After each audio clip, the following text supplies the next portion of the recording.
목요일 교과연구 시간에 오신 성도님들을 주님의 이름으로 환영합니다. 목요일 교과연구의 주제는 너는 누구냐입니다. 다 함께 기도로 교과연구를 시작하겠습니다.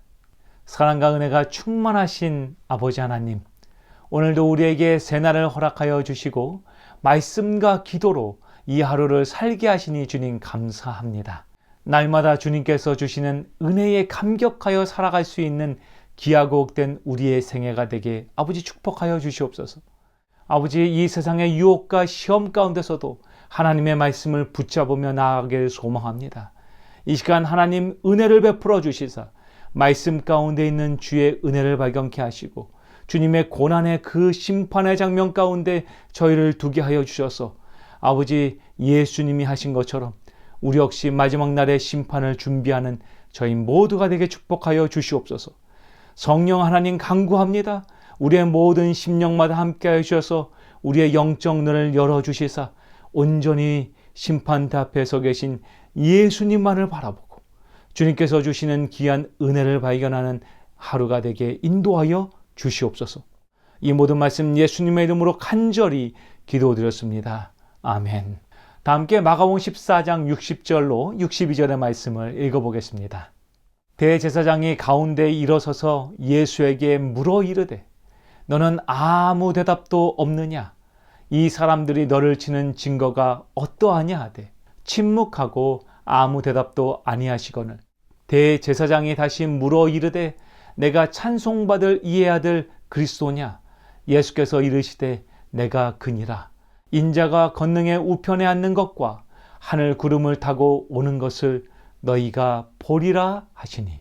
지금 저희가 읽은 마가복음 14장 후반부에 나오는 예수님께서 심판을 받으시는 이 장면은 이 대제사장들과 장로들이 가룟 유다를 통해서 예수님을 배반하게 했었던 그 첫 번째 음모가 마친 이후에 등장하는 두 번째 음모에 대해서 이야기하고 있는 것입니다. 예수님이 대제사장들과 장로들, 서기관들이 모인 그 가운데 연행되어 무고한 죄인으로서 성전에 세워졌습니다.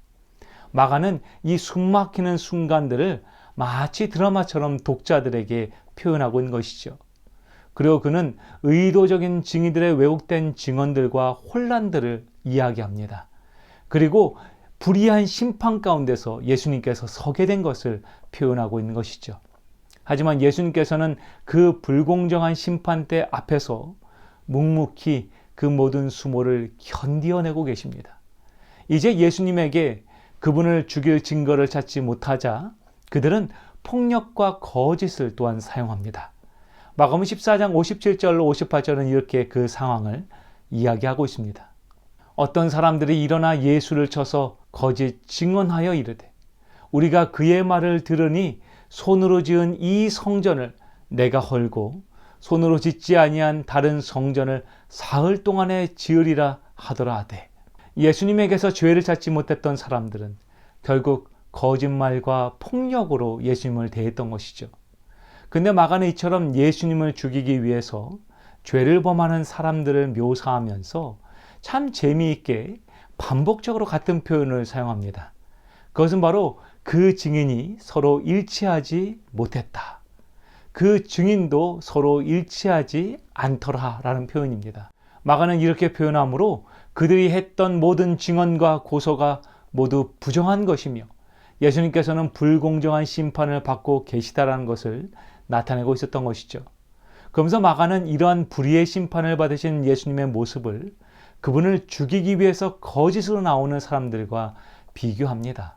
마가복음 14장 60절과 61절은 이렇게 말하고 있습니다. 대제사장이 가운데 일어서서 예수에게 물어 이르되 너는 아무 대답도 없느냐? 이 사람들이 너를 치는 증거가 어떠하냐 하되 침묵하고 아무 대답도 아니하시거늘. 예수님께서 이 불의한 심판에 대처하신 방식은 바로 침묵이었습니다. 예수님은 그들의 거짓에 분노하지도 대응하지도 않으셨습니다. 그럴수록 그들의 죄는 더 크게만 보여지게 되었던 것이죠. 이제 대제사장은 예수님을 죽일 마지막 질문을 예수님께 하게 됩니다. 대제사장이 다시 물어 이르되 내가 찬송받을 이의 아들 그리스도냐? 이전에 예수님께서는 사람들에게 자신이 그리스도 되심을 공개하지 말라고 이야기하셨습니다. 그 이유는 사람들이 메시아에 대한 잘못된 오해를 하고 있었기 때문입니다. 사람들은 메시아를 통해서 나라의 정권이 바뀌어지고 로마의 압제가 끝나기만을 기다리고 있었습니다. 하지만 예수님께서는 그 나라의 정권이 바뀌는 것이 아니라 우리의 삶의 주인이 바뀌기를 원하셨습니다. 그리고 로마의 압제가 아니라 사단의 권세가 끝나기를 주님께서는 갈망하셨던 것이죠. 이제 예수님에게 자신을 증거하실 시간이 주어지게 됩니다. 예수님은 대제사장에게 대답하십니다. 예수께서 이르시되 내가 그니라. 인자가 권능자의 우편에 앉는 것과 하늘 구름을 타고 오는 것을 너희가 보리라 하시니. 마가복음 14장 62절의 말씀입니다. 여러분, 얼마나 위대하고 담대한 고백입니까? 우리 주님께서는 내가 그니라고 대답하십니다. 주님은 이 대답의 의미를 너무나 잘 알고 계셨습니다. 예수님께서 이제 메시아라고 내가 그라고 대답한다면 그분께서는 곧 신성 모독의 죄로 죽임을 당하게 되실 것이었습니다. 그러나 주님은 그 대답을 하기를 주저하지 않으십니다. 우리 주님은 우리를 이 거짓된 죄에서 구원하기 위해서 그분의 대답을 피하지 않으십니다. 그러면서 예수님께서는 자신은 비록 지금 죽임을 당하나 이 십자가의 죽음 이후에는 하늘 우편에 앉으며 이 세상의 끝날에 구름을 타고 재림하실 것을 선포하십니다. 이는 다니엘이 그의 환상 중에서 본 메시아의 모습과 일치하죠. 다니엘서 7장 13절로 14절은 이렇게 예언하고 있습니다. 내가 또 밤 환상 중에 보니 인자 같은 이가 하늘에 구름을 타고 와서 옛적부터 항상 계신 이에게 나아가 그 앞으로 인도되매 그에게 권세와 영광과 나라를 주고 모든 백성과 나라들과 다른 언어를 말하는 모든 자들이 그를 섬기게 하였으니 그의 권세는 소멸되지 아니하는 영원한 권세요 그의 나라는 멸망하지 아니할 것이니라. 멸망하지 않는 나라, 소멸되지 않을 권세를 가지신 참된 그리스도이신 예수님께서 이제 그분이 메시아라고 고백하십니다. 여러분, 이것은 예수님께서 십자가의 죽음 앞에 서게 되신 것을 말하고 있는 것이죠.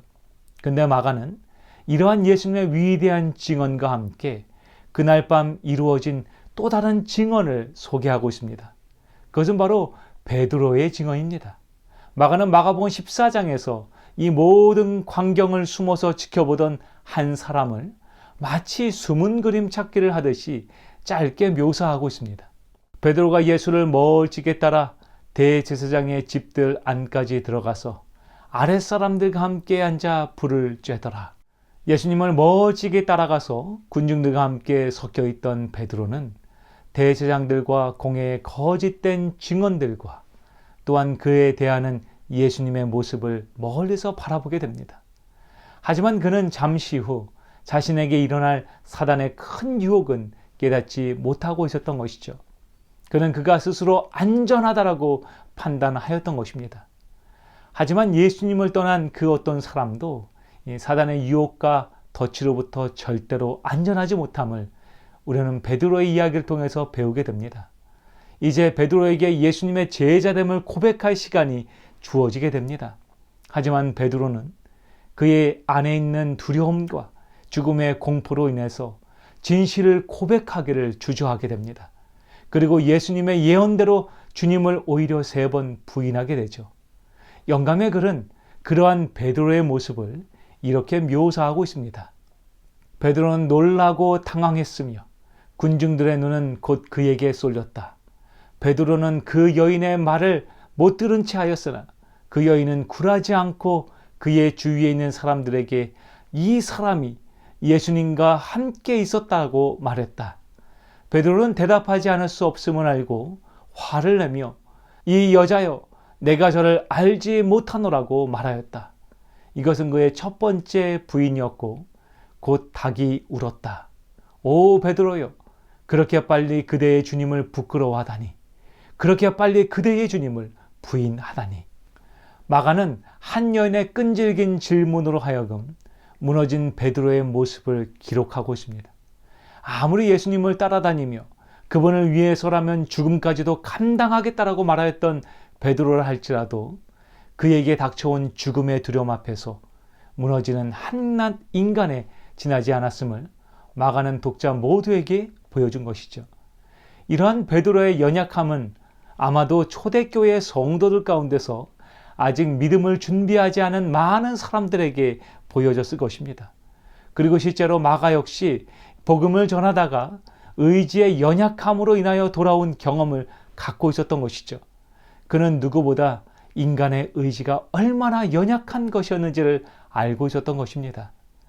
그렇기 때문에 마가는 하나님께 온전히 자신을 내어 맡긴 사람, 그 모든 의지조차 하나님께 붙들린 그 사람인 예수님의 모습을 소개하고 또한 자신에게 의지를 갖고 있었던 베드로를 비교한 것이죠.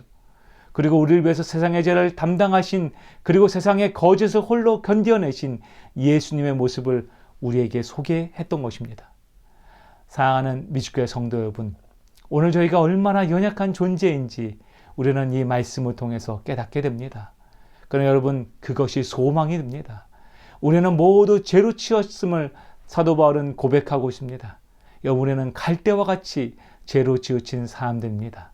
그러나 우리의 모든 의지를 우리 주님께 맡기고 우리의 삶을 인도하시는 신실하신 하나님 앞에 둔다면 마지막 그 심판의 날에 우리 역시 예수님처럼 내가 그라고, 내가 하나님의 자녀라고, 내가 주님을 따르는 제자라고 고백하게 될 것입니다.